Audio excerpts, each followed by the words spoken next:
जय हिंद दोस्तों, नमस्कार। कैसे हैं आप सब? उम्मीद है एकदम शानदार, लाजवाब, ज़बरदस्त, बेहतरीन, जिंदाबाद हैं और बड़े ही शानदार तरीके से आप सभी लोग अपनी तैयारी में जुटे हुए हैं।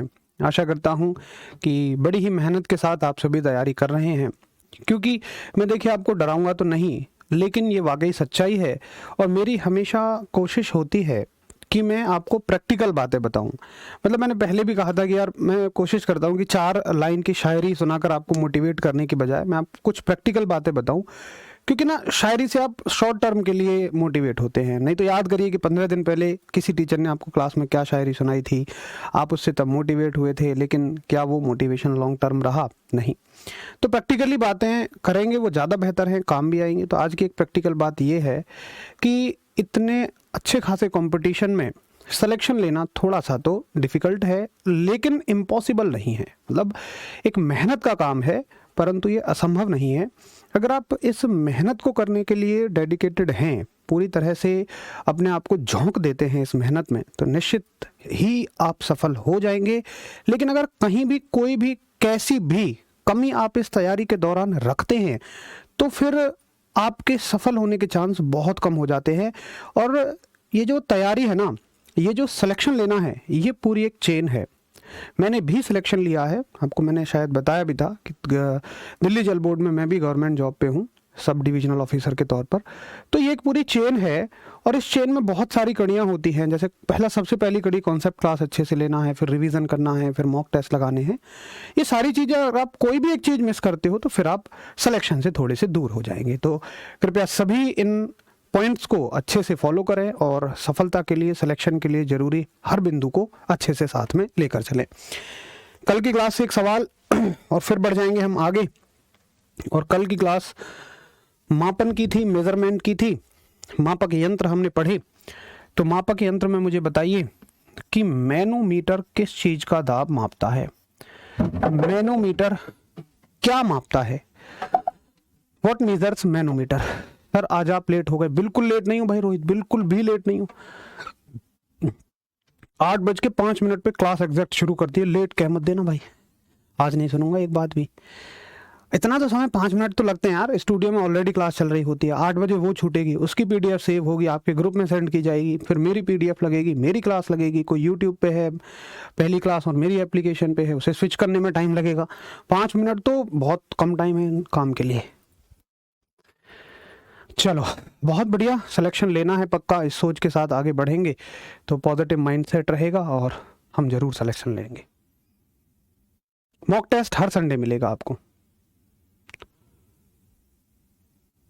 आपकी क्लास से CBT 1 निकल जाएगा या नहीं? अरे दोनों निकलेंगे यार, CBT 1 CBT 2 दोनों। भाई कैसी बात कर रहे हो यार? अब जब CBT तुम ये पूछते कि सर इस क्लास से CBT 2 निकल जाएगा तो मेरी समझ में भी आती। तुम कह रहे हो CBT 1 भी निकल जाएगा। यार CBT 1 भी नहीं निकला तो क्या ही फायदा है फिर यहाँ खड़े होने का? दोनों निकलेंगे यार। गैस का दाब, बहुत बढ़िया। तो ट्रिक से हमने चीज़ों को सीखा था। आशा करता हूँ कि ट्रिक के माध्यम से आपको चीज़ें याद हो गई होंगी कि मैनोमीटर क्या मापता है। गैसों का दाब मापता है, यानी कि गैस प्रेशर को मैनोमीटर मेज़र करता है। गैस के प्रेशर को मैनोमीटर मेज़र करता है। बहुत बढ़िया, वेरी गुड। चलिए चला जाए थोड़ा सा आगे। देखिए आज जो हमारा चैप्टर चलेगा ये रहेगा चैप्टर नंबर 2 है और इसको हम नाम देंगे मोशन। चैप्टर नंबर 3 कहिए, मोशन यानी कि गति। ये रहेगा आपका चैप्टर नंबर 3। ठीक। अब अगर सिलेबस के अकॉर्डिंग आप देखेंगे तो सिलेबस में जो टॉपिक दिए हुए हैं, दूरी, विस्थापन, चाल, वेग, यानी कि स्पीड, वेलोसिटी, डिस्टेंस, डिस्प्लेसमेंट, वो सारे के सारे टॉपिक इसमें कवर होंगे। और वो बीच बीच में से टॉपिक उठा के दे दिए हैं, वो चैप्टर्स के नाम नहीं है। कई जगह तो अलग अलग टॉपिक ही सारे दे दिए हैं, तो परेशान मत होना, सब कुछ आपको सिलेबस के अकॉर्डिंग ही कराया जा रहा है, उसी सीक्वेंस में कराया जा रहा है। चलो, तो GD में भी यही पढ़ाया था, क्या सेम है सिलेबस? देखो अगर मैं कहूँ भाई मात्रक चैप्टर है, मापन चैप्टर है या गति चैप्टर है, 9th क्लास में भी तुम इसे इतना ही पढ़ोगे, 10th में भी गति ही पढ़ोगे, 11th में भी गति पढ़ोगे, 12th में भी गति पढ़ोगे, BSc में भी, MSc में भी, PhD में भी। लेकिन स्तर इनका गहरा होता जाएगा। अभी आप देखेंगे कि गति चैप्टर में बहुत सारी चीजें जो हमने पीछे तक पढ़ा वो सबके लिए कॉमन है, लेकिन इस चैप्टर से आपको फर्क समझ में आना शुरू हो जाएगा। चलो, तो गति का मतलब क्या होता है? गति का मतलब होता है कि अगर किसी भी वस्तु की स्थिति में समय के साथ परिवर्तन हो रहा है। स्थिति का मतलब यह है, देखो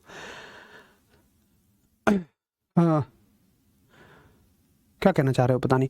मान के चलो कोई व्यक्ति यहां पे खड़ा हुआ है और मैं देखता हूं 10 सेकंड बाद भी वो यहां पे खड़ा हुआ है, तो उसकी स्थिति में कोई परिवर्तन नहीं हुआ।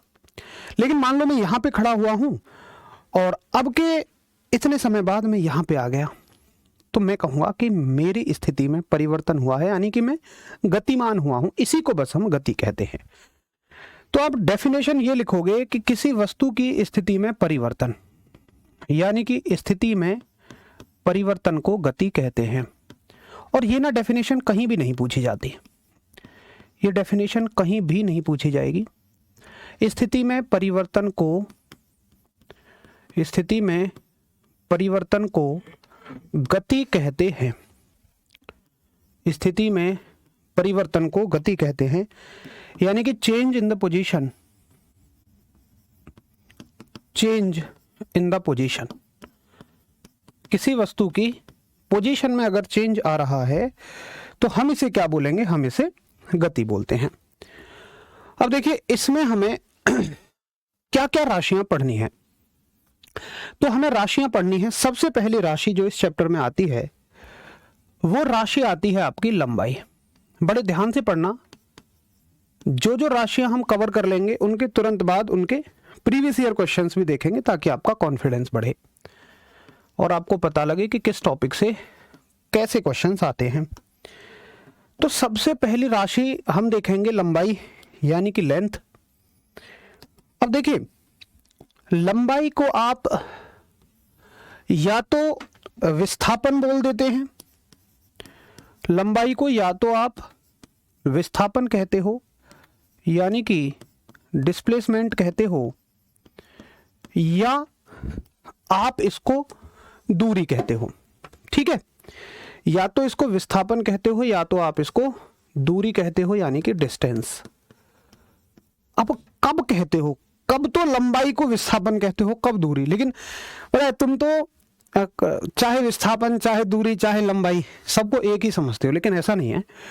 लंबाई को या तो आप विस्थापन बोलेंगे या तो आप दूरी बोलेंगे। ठीक है, आइए जरा देखते हैं कि कब हम इसको विस्थापन बोलेंगे और कब हम इसको दूरी बोलेंगे।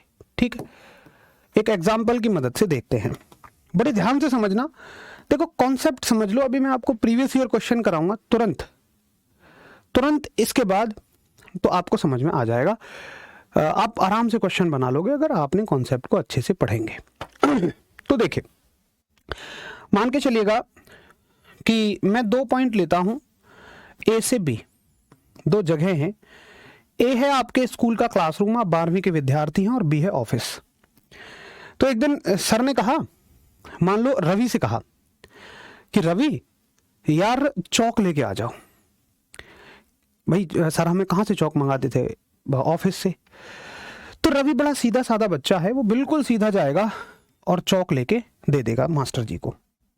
अब अगले दिन रवि आता नहीं है, तो उन्होंने विकुल को कहा कि विकुल यार चौक लेके आ जाओ। अब विकुल थोड़ा रंगीला है, वो 12th क्लास का स्टूडेंट है, 11th में नजर मारता हुआ जाएगा। तो वो बिल्कुल सीधा ना जाके कैसे जाएगा? मस्त घूमता हुआ, ऐसे करके थोड़ा सा इधर उधर नजरें फिराता हुआ। अब यार अगले दिन सर ने सोचा यार विकुल तो बड़ा समय लगाता है, इससे अच्छा कुलदीप से मंगवाओ। तो कुलदीप और भी कलाकार है, ये 11th छोड़ो, ये तो 9th 10th में भी नजरें मारता हुआ जाएगा। समझ पा रहे होंगे आप। अब मैं आपसे ये पूछूं, देखिए तीनों गए ए से बी तक ही हैं। इसको नंबर 1 दे लेते हैं, इसको नंबर 2 दे लेते हैं, और इसको नंबर 3। तीनों गए ए से बी तक ही हैं। लेकिन मैं आपसे पूछूं कि इन दोनों पॉइंट्स के बीच सबसे कम लंबाई किसने कवर की है? सबसे कम लंबाई किसने कवर की है? तो आप कहोगे भैया सबसे कम लंबाई कवर की है 2 वाले ने, और इन्होंने सबसे कम तो नहीं की, जो सबसे कम है उससे तो ज्यादा ही की है। तो अगर 2 रास्तों के बीच की लंबाई न्यूनतम है, 2 रास्तों के बीच की मिनिमम पॉसिबल लेंथ को, न्यूनतम संभव लंबाई को हम क्या कहते हैं? विस्थापन कहते हैं। तो विस्थापन की परिभाषा क्या है कि 2 बिंदुओं के बीच की न्यूनतम लंबाई यानी कि मिनिमम लेंथ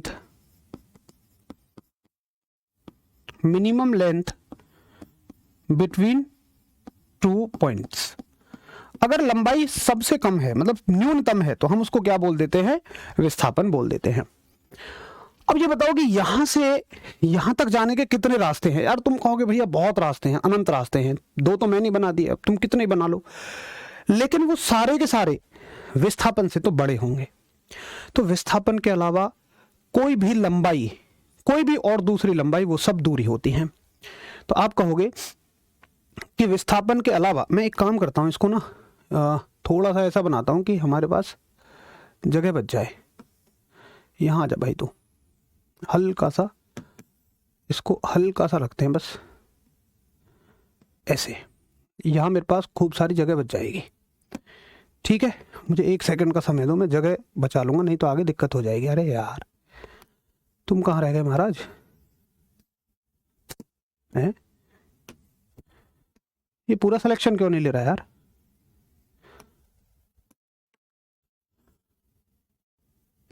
हाँ अब सही है। हाँ ठीक है, तो हम क्या डेफिनेशन लिखेंगे? हम डेफिनेशन लिखेंगे कि विस्थापन के अलावा, विस्थापन क्या है? न्यूनतम लंबाई है। विस्थापन के अलावा अन्य सभी लंबाइयां, शॉर्ट में लिख देता हूं लंबाइयां, अन्य सभी लंबाइयां दूरी कहलाती हैं।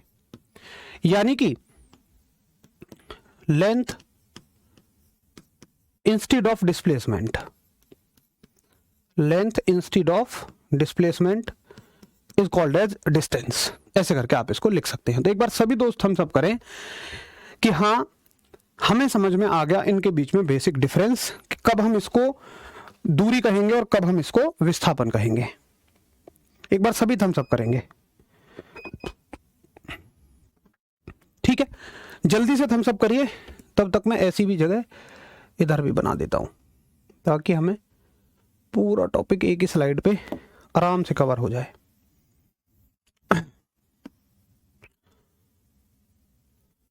चलो भाई जल्दी से एक बार थम्स अप करें कि हाँ हमें बेसिक कॉन्सेप्ट बिल्कुल क्लियर हो गया है। जल्दी से एक बार थम्स अप करो।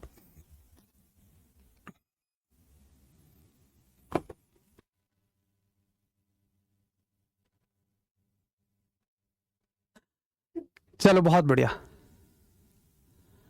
Very good. ठीक है, अब सुनो, एक चीज सीखते हैं, इसको यहीं होल्ड करते हैं और आप चाहो तो पूरा पेज छोड़ देना, है ना, इतनी जगह छोड़ देना, और आगे एक हेडिंग नोट करो, सदिश और अदिश। आपने अवश्य सदिश व अदिश राशियों को आज तक रटा होगा और ये कभी आपको समझ भी नहीं आई होंगी। सदिश और अदिश राशियां यानी कि वेक्टर और स्केलर क्वांटिटीज। तो आपने क्या रटा है? 2 चीजें, एक तो परिमाण और एक दिशा। आप 2 चीजों को रटते हो, एक तो परिमाण यानी कि मैग्नीट्यूड, और एक आप रट्टा लगाते हो डायरेक्शन का। यार आज ये पूरा सिलेक्शन नहीं ले रहा है, कुछ गड़बड़ है। एक तो परिमाण और एक इसकी दिशा। और आप कैसे रट्टा लगाते हो? आप कहते हो कि वे राशियां जिन्हें व्यक्त करने के लिए परिमाण के साथ साथ दिशा की भी आवश्यकता होती है सदिश राशियां कहलाती हैं। The quantities which needs direction to represent itself as well as magnitude are called as vector quantities. तो आप कहते हो कि ऐसी राशियां जिन्हें व्यक्त करने के लिए परिमाण भी चाहिए, दिशा भी चाहिए, वो सदिश, लेकिन अदिश राशियों में बस परिमाण चाहिए, दिशा नहीं चाहिए। और मैं मानता हूं इतना करने से आपको कभी समझ नहीं आता। अगर मैं कोई राशि आपको उठा के दे दूं तो देख के तो आप नहीं बता सकते कि ये सदिश है या अदिश है, आप उसको रट लेते हैं।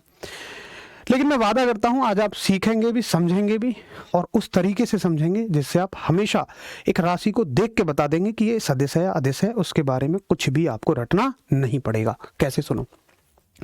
देखिए मैं एक एग्जाम्पल लेता हूं और ऐसा एग्जाम्पल लेते हैं जिसके बारे में आपको पता है, फोर्स यानी कि बल। मैं चाहता हूं कि ये जो चेयर है, मान लो यहां कोई चेयर है, ये जो चेयर है ये यहां से और यहां जानी चाहिए। ठीक है, मान लो चेयर बनाए लेते हैं, आपको बढ़िया समझ आ जाएगा। ये बॉक्स मान लो, मैं चाहता हूं कि यहां से यहां पहुंचना चाहिए। मैंने कहा हरीश से कि हरीश मुझे लगता है कि यार यहां से यहां तक केवल 5 न्यूटन के बल से चला जाएगा। तो मैंने कहा हरीश इस पर 5 न्यूटन का बल लगाओ। हरीश ने कहा कोई दिक्कत नहीं है गुरुजी, लो।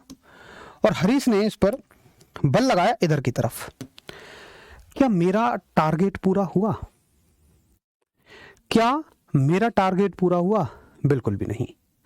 मेरा टारगेट बिल्कुल भी पूरा नहीं हुआ। मैं चाहता था कि ये वस्तु यहां से यहां जाए, लेकिन ये आ गई यहां। तो शायद मुझे ऐसे कहना चाहिए था कि हरीश इस वस्तु पर 5 न्यूटन का बल आप, ये कौन सी डायरेक्शन होती है, ईस्ट डायरेक्शन में लगाओ।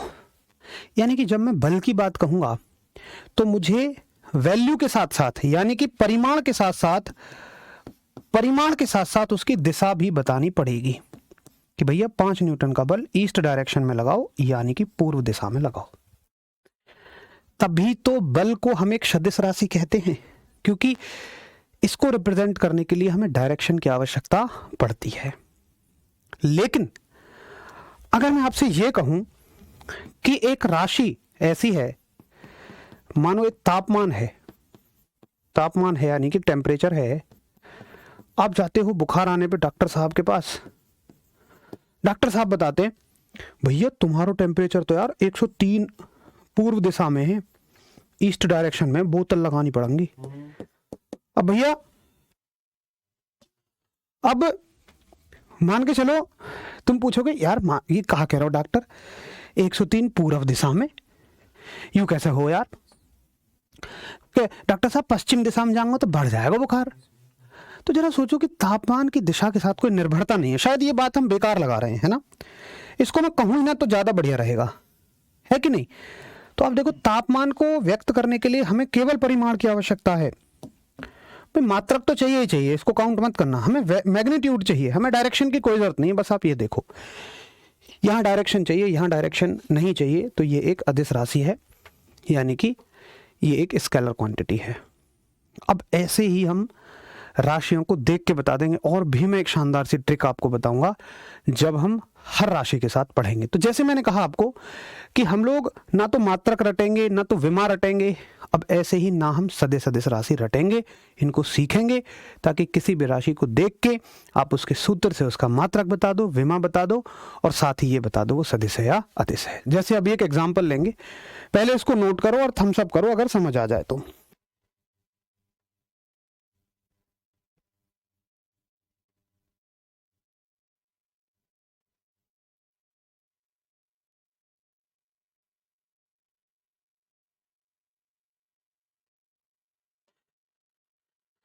चलिए एक बार सभी लोग, सभी प्यारे दोस्त नोट कर लें। और इतनी बड़ी परिभाषाएं रटने की कोई जरूरत नहीं है। सर सिलेक्शन हो या ना हो आपके हमेशा फैन रहेंगे। अरे वाह रत्नेश। और देखिए फैन तो क्या रहना है, बस आप सभी मेरे छोटे ही भाई होंगे, शायद बड़े तो नहीं होंगे कोई भी। और मैं तो बस कहता हूँ कि यार आपका सिलेक्शन हो ना हो वाली कोई बात ही ना हो, क्योंकि यार मानो ऐसे कि बड़े भाई का सपना हमेशा होता है कि उसका छोटा भाई सिलेक्शन ले ही ले। चलिए बहुत बढ़िया, सभी का नोट हो गया और सबको समझ में भी आ गया। तो इनको रटना नहीं है ना, जैसे हम बुक्स में देखते हैं पहली पेज पे 100 राशियां रट लेते हो, कोई जरूरत नहीं है। अच्छा चलो टेस्ट कर लेते हैं, आपको समझ आया नहीं आया। मुझे ये बताओ कि ए से बी तक जाने में, अब हर एक राशि ना, एक बात सुन लो, हर एक राशि या तो सदिश होगी या तो अदिश होगी। अब हमें देख के पहचानना है। तो ये देखो कि जो विस्थापन है ए से बी तक अगर हम विस्थापन देखें, डिस्प्लेसमेंट देखें, तो विस्थापन वाले ने दिशा का ख्याल रखा या नहीं रखा? तुम कहोगे 100% रखा। उसने दिशा का ख्याल रखा, इसीलिए वो बिल्कुल सीधा गया है। दूरी वालों को देखें, कोई दिशा का ख्याल नहीं है, कभी ऊपर जाते हैं, कभी आगे जाते हैं, कभी नीचे जाते हैं।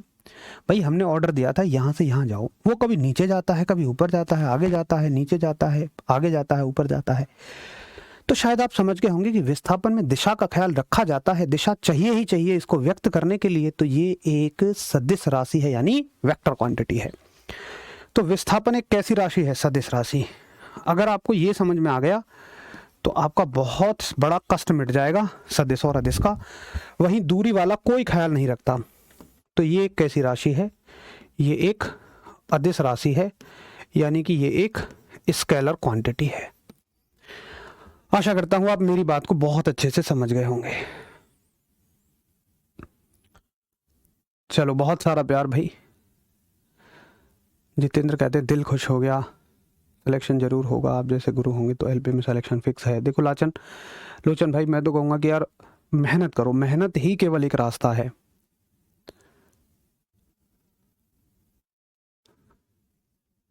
चलो बहुत बढ़िया अंकुर, वेरी गुड। ठीक है, तो एक बार सभी बताओगे हाँ मुझे सदिश सदिश बढ़िया समझ में आ गई। कुलदीप कह रहे सर आप धीरे धीरे पढ़ाते हैं। यार मैं इसके बारे में बता चुका हूँ कि अगर मान लो इस बैच में 30 क्लास लगनी है तो मैं बेशक 35 लगा दूंगा, लेकिन मैं इस बैच को नॉर्मल स्पीड में ही लेकर चलूँगा, क्योंकि बहुत सारा बच्चा ऐसा है भाई जो ये सोच के जुड़ा है कि यार इस क्लास से ना मुझे साइंस समझ में आ जाएगी, और अगर तेज चलेंगे तो उसका घाटा हो जाएगा। तेज चलने से तुम्हारा, धीमे चलने से तुम्हारा कोई घाटा नहीं है, बस 2-4 क्लास फालतू लग जाएंगी। चलो, तो ये हो गई इसकी बात।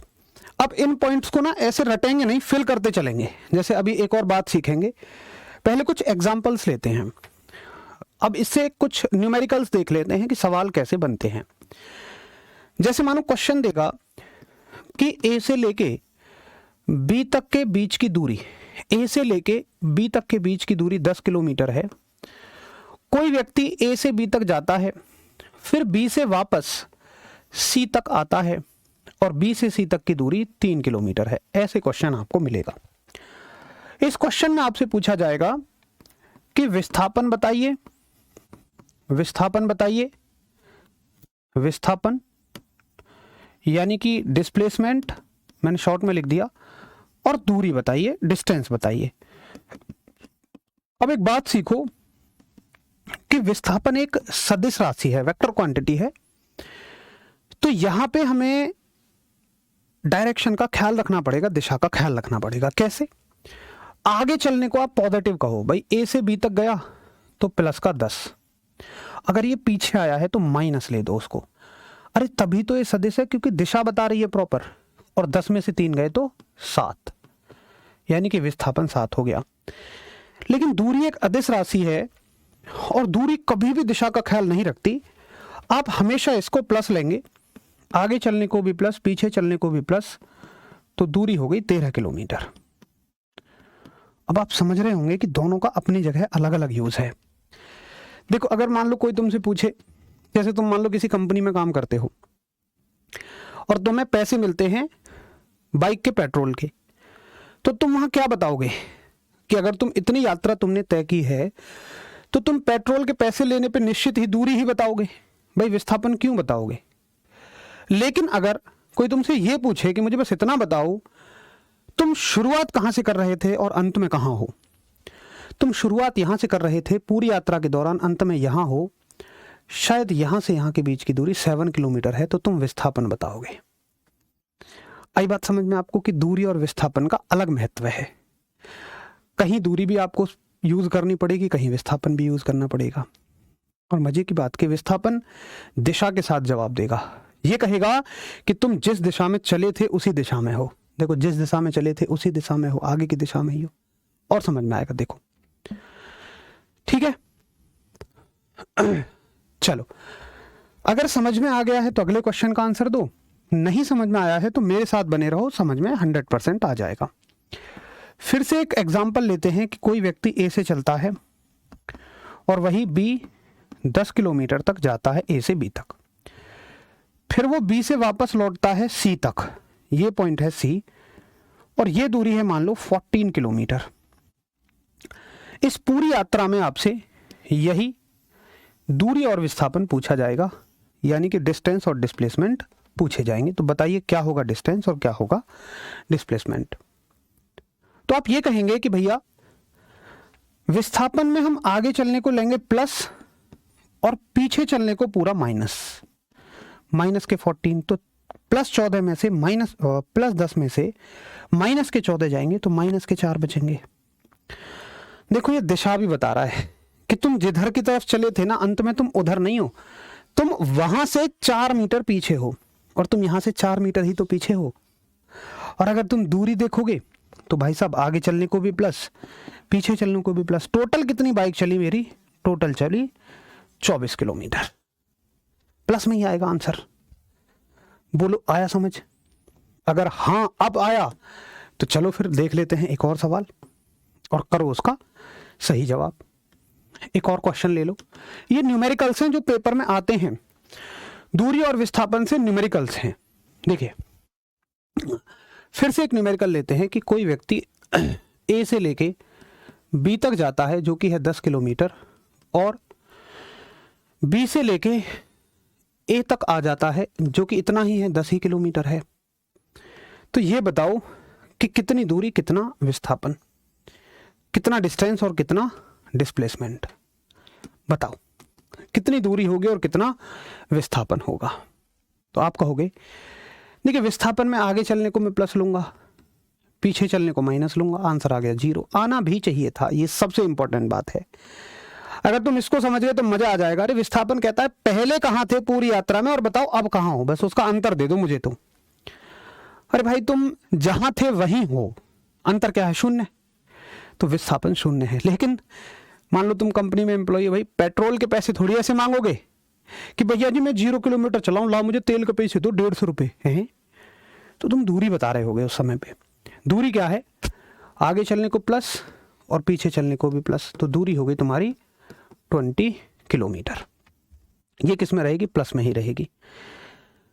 बहुत बढ़िया। अब देखो सभी के आंसर आने शुरू हो गए। जिन एक दो बच्चों के शुरू में ये था कि समझ नहीं आया, एक दो क्वेश्चन शुरू का क्वेश्चन अब उनको बढ़िया से समझ में आ रहा है। Very good.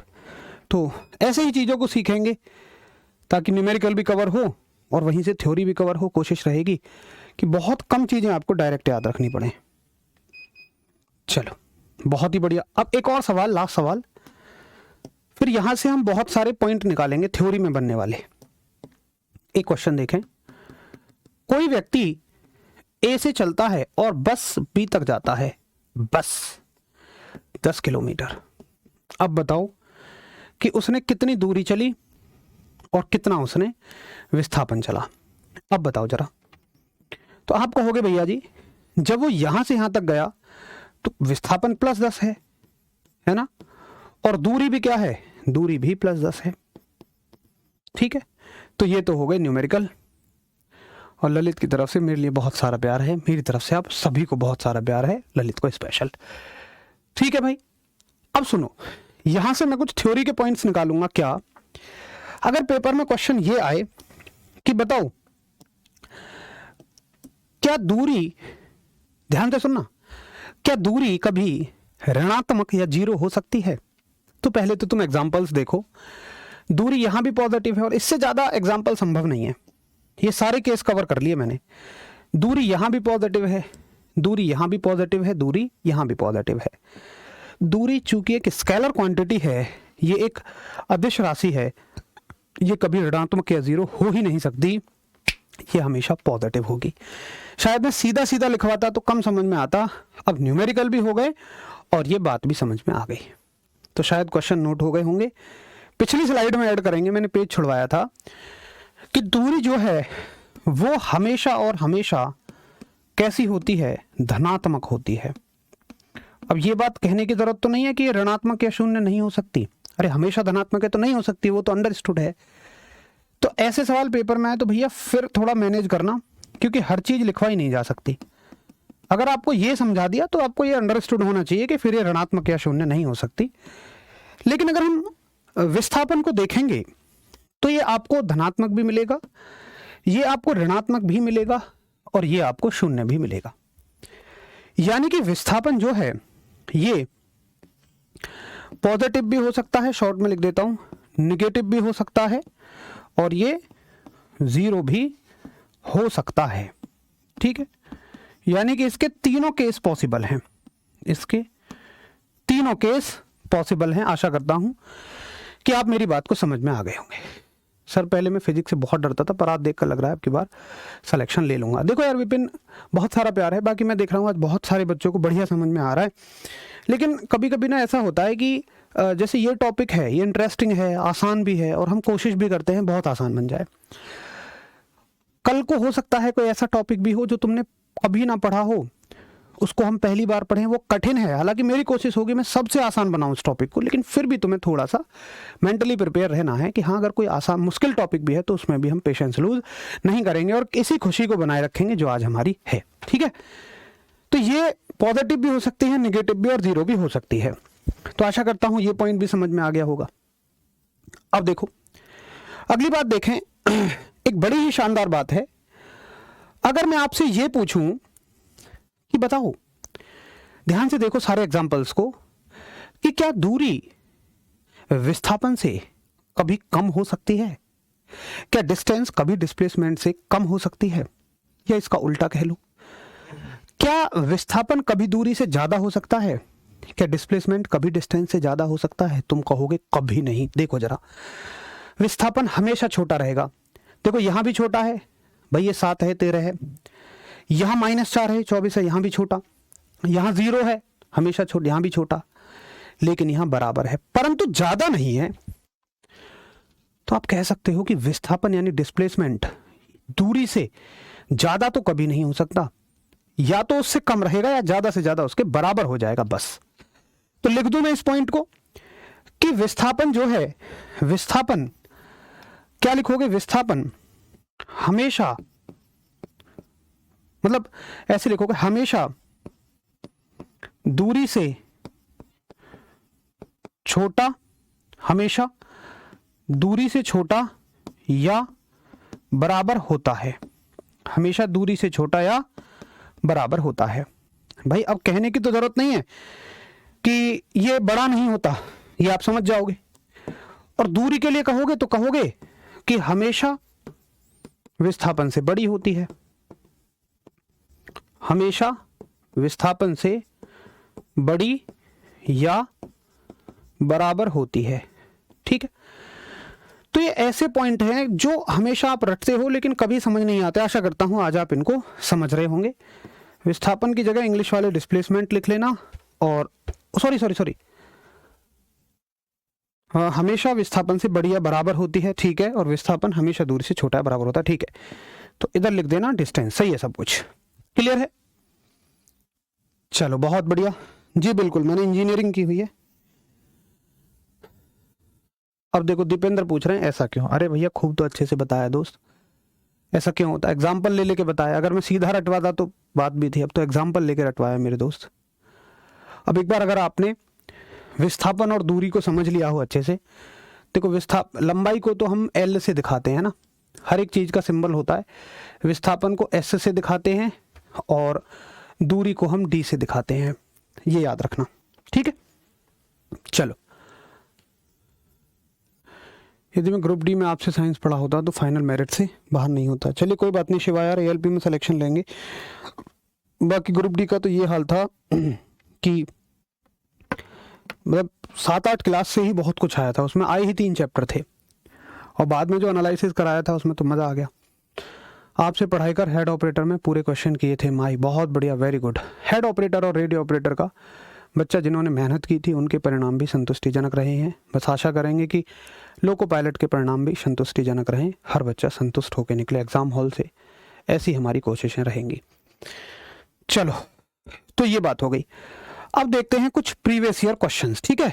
ये रहा previous year question, railway group D 12 अक्टूबर 2018 शिफ्ट 2 की परीक्षा में आया हुआ सवाल कि वह भौतिक राशि जो कभी भी ऋणात्मक नहीं हो सकती। आंसर मैं तुमसे चाहूंगा और नंबर के साथ देना, क्योंकि आपके कमेंट आगे पीछे आते हैं। नंबर 1 का ये, नंबर 1 का बी या नंबर 1 का सी, ऐसे करके, ठीक है। सभी ऐसे देना आंसर।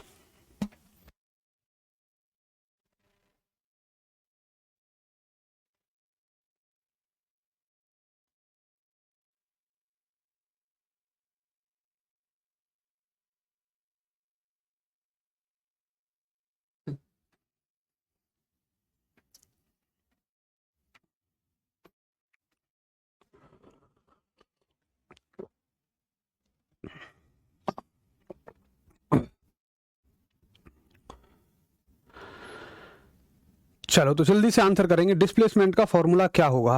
प्रवीण कुमार सैनी, मुझे बताओ प्रवीण, अगर तुम्हारी शादी नहीं हुई तो तुम्हारे कितने बच्चे हैं? प्लीज़ माइंड मत करना, बट मैं ये समझाना चाह रहा हूँ कि जो चीज़ संभव ही नहीं है। भाई डिस्प्लेसमेंट का फॉर्मूला क्या होता है? कुछ नहीं है, तो एक राशि है। तापमान का सूत्र क्या होता है? कुछ नहीं। तापमान से आगे सूत्र बन सकते हैं, डिस्प्लेसमेंट से आगे सूत्र बनेंगे। डिस्प्लेसमेंट का अपना क्या सूत्र होगा भाई? तो ए करेक्ट आंसर ऑप्शन है, जो कभी भी ऋणात्मक नहीं हो सकती। आशा करूंगा अगर मैं ऐसे सवाल ना भी करवाऊं तो भी आप एग्जाम में करके आ जाओगे। इसलिए मैं कहता हूं कभी ये मत बोला करो कि ये बताओ सवाल कैसे बनेंगे, सवाल कैसे बनेंगे। मैं वादा करता हूं अगर आप इस थ्योरी को अच्छे से क्लियर कर लेते हैं जो करवाई जा रही है, तो सवाल चाहे जैसा बने आप करके आ जाएंगे। क्योंकि सवाल एक टॉपिक पे एक ही तरह से नहीं बनता, हजारों तरह से बन जाएगा। इसी क्वेश्चन को 100 तरीके से पूछ लेगा।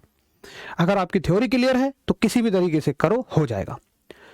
तो पहले का आंसर क्या है? वह भौतिक राशि जो कभी भी ऋणात्मक नहीं हो सकती, वो दूरी होती है, और सभी का करेक्ट आंसर है ए।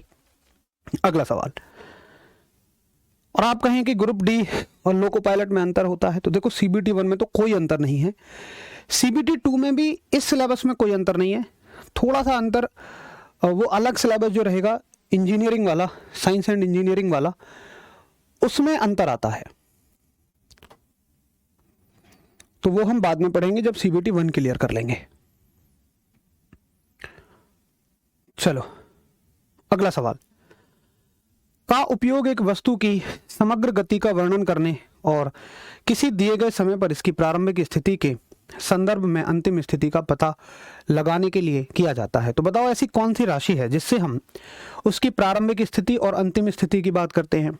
तो शुरू की पोजीशन और बाद की पोजीशन के बारे में तो केवल हम विस्थापन में बात करते हैं। और समग्र गति का मतलब पूरी की पूरी गति, बीच के भी सारे पॉइंट है उसमें, केवल पहले और अंतिम से मतलब नहीं है, तो वो दूरी है। तो दूरी और विस्थापन दोनों ऐसे हैं जो किसी भी गति के सारी चीज को कवर करके पढ़ाते हैं।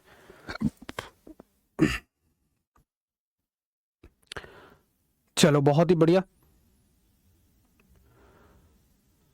वेरी गुड भाई। लोको पायलट में जितने आए हैं उतने लेता रहूंगा, बाकी लोको पायलट की शिफ्ट कम थी इसलिए उसके क्वेश्चंस कम हैं, ग्रुप डी के ज्यादा हैं तो इस वजह से ग्रुप डी के ले रहा हूं मैं।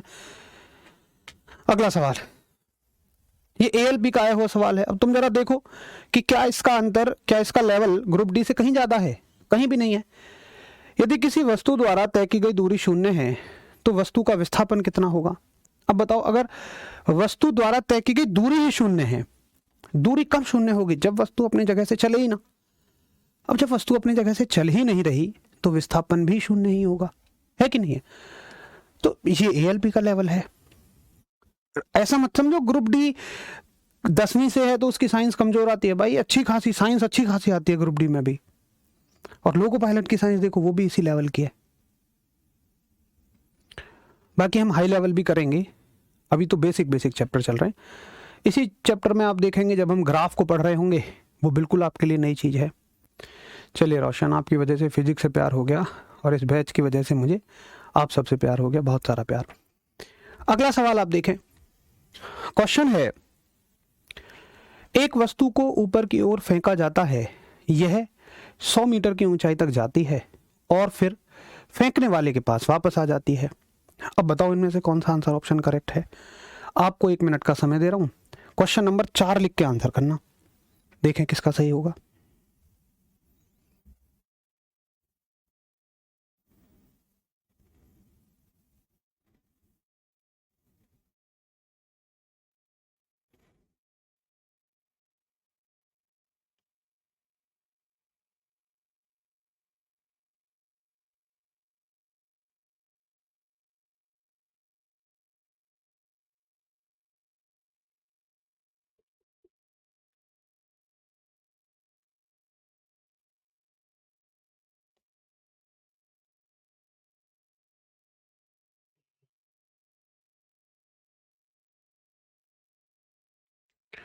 चलो तो 4th क्वेश्चन का आंसर सभी कर रहे हैं डी।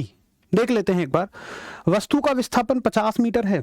अगर देखो कोई बॉल 100 मीटर गई फिर वापस आ गई, तो मेरे हिसाब से तो विस्थापन 0 हो गया, जहां से चले वहीं आ गए, विस्थापन 0 है। ये ऑप्शन गलत है। वस्तु द्वारा तय की गई कुल दूरी 0 है, नहीं। अगर तुम 100 ऊपर गए और 100 फिर नीचे आ गए तो टोटल तुम्हारी दूरी कितनी हो गई? भाई दूरी तो 200 हो गई, दूरी में तो सारी जोड़ लोगे ना, तो दूरी 200 है, विस्थापन 100 है, नहीं विस्थापन 0 है। तो बढ़िया आपके प्रीवियस ईयर क्वेश्चंस हो रहे हैं, मेरे हिसाब से कोई समस्या नहीं है। अगला सवाल देखें, ग्रुप डी की परीक्षा में आया हुआ सवाल है और कहता है जब एक पर्यवेक्षक के सापेक्ष समय के साथ वस्तु की स्थिति लगातार बदलती जा रही है तो क्या कहेंगे। जब एक पर्यवेक्षक के सापेक्ष समय के साथ वस्तु की स्थिति लगातार बदल रही है, तो हमने परिभाषा में ही देखा अगर कोई वस्तु की स्थिति लगातार बदल रही है तो क्या कहोगे कि उसका वेग 0 है। नहीं, हालांकि वेग के बारे में पढ़ा नहीं है, लेकिन हम बता तो सकते हैं। कहा जाता है कि वो गतिशील है, अरे मोशन में ही तो है, गति में ही तो है। कहा जाता है कि उसने कुछ दूरी तय की है। जब एक पर्यवेक्षक के सापेक्ष, इसमें से कोई गलत तो नहीं पूछा, वस्तु की स्थिति लगातार बदलती जा रही है तो कहा जाता है कि उसने कुछ दूरी तय की है। वैसे तो देखो ये भी करेक्ट है अपनी जगह, ये बिल्कुल करेक्ट है कि अगर कोई वस्तु गति में है तो उसकी दूरी जरूर तय की है। कहा जाता है कि वह आराम की स्थिति में है, नहीं। तो इसमें मेरे हिसाब से दोनों आंसर ऑप्शन है बी एंड सी। बट अगर तुम्हें इनमें से एक बेस्ट लगाना हो तो वो ये जानना चाह रहा है कि वस्तु मोशन में है। आयोग ने इसका यही आंसर दिया था कि वस्तु मोशन में है। ठीक है, तो दोनों इसके करेक्ट आंसर ऑप्शन होंगे। बट ऐसे क्वेश्चंस पे ऑब्जेक्शन होते हैं, सबको नंबर मिल जाते हैं, कोई दिक्कत की बात नहीं। अगला सवाल देखें, किरण 90 मीटर लंबे पुल में तैरती है। पूल में, स्विमिंग पूल जो होते हैं, एक छोर से दूसरे छोर तक और फिर वहां से वापस उसी सीधे पथ पर तैरकर वह 2 बार में 360 मीटर की दूरी तय करती है। ये किरण करना, किरण का औसत वेग बताइए। तो देखो अगर ये 90 मीटर लंबे पूल में तैर रही है, यानी कि ये 90 मीटर है। अब देखो ऐसे गई होगी ये 90 मीटर, फिर क्या कह रहा है 2 बार में, एक बार जाना एक बार आना, कितनी दूरी हो गई 180, फिर एक बार जाना फिर एक बार आना, 360 हो गई।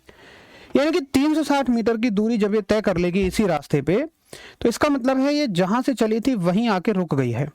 तो आप क्या कहोगे, इसका वेग क्या है, 0 है, इसकी वेलोसिटी क्या है, 0 है। ठीक है, इसकी वेलोसिटी क्या है, 0। भाई विराट, उसका आंसर ऑप्शन कमीशन ने ही भी दिया है, मतलब रेलवे आयोग ने भी दिया हुआ था। तो करेक्ट आंसर ऑप्शन क्या हो जाएगा, 0, कि इसका विस्थापन क्या है, 0 है। अच्छा, वेग पूछा ना, देखो वेग हम पढ़ेंगे आगे, वेग भी विस्थापन से ही बनता है, वेग भी विस्थापन से ही बनता है, वो हम आगे पढ़ेंगे। तो अगर विस्थापन 0 है तो वेग भी 0 है। मुझे वैसे वेग में लेके आना चाहिए था ये सवाल, लेकिन कोई बात नहीं, आप समझ गए होंगे। अब सवाल है कि चाल, दूरी और समय का सही संबंध है। हालांकि ये भी हम पढ़ेंगे, लेकिन आप इतना तो जानते हैं कि चाल, दूरी और समय में दूरी को ले रहा है वो d, समय को ले रहा है t और चाल को s। तो चाल बराबर दूरी बटे समय, यानी s बराबर d बटे t। ये तो वेल नोन फॉर्मूला है, तो आप सभी जानते भी होंगे, इसको हम पहले डिस्कस कर भी चुके थे। तो ये हो गए आप सभी के लिए बढ़िया से 7 सवाल। चलो, तो ये हो गए 7 क्वेश्चन जो कि हमारी थ्योरी के आधार पे हो गए हैं। अब चलिए आगे देखते हैं कि एक और क्वेश्चन इससे बनता है बहुत अच्छा। देखिए क्या बनेगा, क्वेश्चन पूछा जाएगा आपसे कि दूरी और विस्थापन का रेशियो क्या रहता है। दूरी और विस्थापन का अनुपात, यानी कि डिस्टेंस टू डिस्प्लेसमेंट का रेशियो क्या रहता है। ऑप्शंस होंगे आपके पास कि ये रेशियो हमेशा 1 से ज्यादा या 1 के बराबर रहता है, 1 से छोटा या 1 के बराबर रहता है। ये बातें दोनों कह रही है कि बड़ा भी है और बराबर भी है, ये छोटा भी है और बराबर भी है। ये कहता है हमेशा 1 से छोटा और ये बात कहती है हमेशा 1 से बड़ा। चलो देख ही लेते हैं। देखो मान के चलिए, आप ये मानो एग्जाम्पल में हमने ये देखा कि 2 बातें हो सकती हैं, या तो दूरी विस्थापन के बराबर हो सकती है या उससे बड़ी होगी। मान लो किसी वस्तु का विस्थापन 10 मीटर है, तो दूरी क्या हो सकती है, या तो बड़ी होगी या तो बराबर होगी। तो इस रेशियो को चेक कर लेते हैं। एक बार दूरी को बड़ी मान लो, कुछ वैल्यू मान लो बड़ी हो गई 20, और एक बार छोटी मान लो 5 मान लो। तो ये रेशियो कितना आ गया, 2, और यहां से ये रेशियो कितना आ गया, 1/2, है ना। तो ये रेशियो आप ये देखिए, मैंने कुछ गड़बड़ तो नहीं कर दी, दूरी अच्छा बराबर हो सकती है, सॉरी छोटी नहीं हो सकती, मैंने क्या कर दिया यार, तभी मैं कहूँ विस्थापन 10 है तो दूरी ज़्यादा से ज़्यादा इसके बराबर हो सकती है, यानी कि ये रेशियो आ गया 1। इसका मतलब ये रेशियो हमेशा या तो 1 के बराबर होगा या 1 से बड़ा होगा, छोटा तो कभी नहीं होगा। तो करेक्ट आंसर ऑप्शन क्या होगा कि ये जो रेशियो है ये 1 से बड़ा होगा। ये चिमटे का मुंह इधर खुला है तो ये कह रहा है 1 से बड़ा होगा, या तो ये बड़ा होगा या बराबर होगा, ऐसे आंसर लगाओगे। अब सुनो, अगर तुम इसे रट गए, अगर तुम इसे रट गए और मान लो क्वेश्चन आ गया ये, क्वेश्चन आ गया ये कि विस्थापन को दे दे ऊपर और दूरी को दे दे नीचे,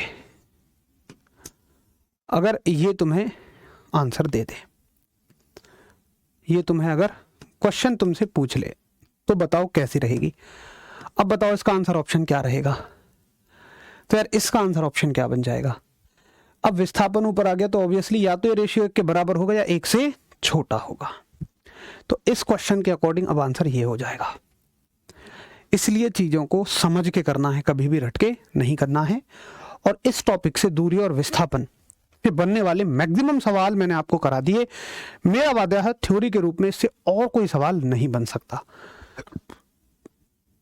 तो आज का सेशन यहीं तक रखेंगे हम लोग, और फिर कल जो हम शुरुआत करेंगे इसमें अगली राशि की शुरुआत करेंगे जिसका नाम होगा, 2 राशियां तो कवर हो गई, या फिर मोटा मोटी एक कहिए लंबाई, लंबाई के अंदर वो दोनों विस्थापन और दूरी, या 3 कह लीजिए जो आपका मन करे। कल हम पढ़ेंगे वेग को यानी वेलोसिटी को, फिर त्वरण को पढ़ेंगे एक्सेलरेशन को, फिर गति के समीकरण पढ़ेंगे इक्वेशन ऑफ मोशन, और फिर हम बिल्कुल एक डिफरेंट टॉपिक पढ़ेंगे जो शायद आपने कभी ना पढ़ा हो, ग्राफ। 11th-12th में कभी पढ़ा होगा, तब आपने ध्यान से नहीं पढ़ा होगा। तो आशा करता हूँ सारी चीज़ें समझ में आ रही होंगी। अच्छे से रिवाइज करते रहिए, मेहनत के लिए समय निकाला है तो मेहनत करते रहिए। मेहनत के अलावा और कोई रास्ता बिल्कुल भी नहीं है कि आप सफल हो जाएं। मिलेंगे कल। नमस्कार, धन्यवाद।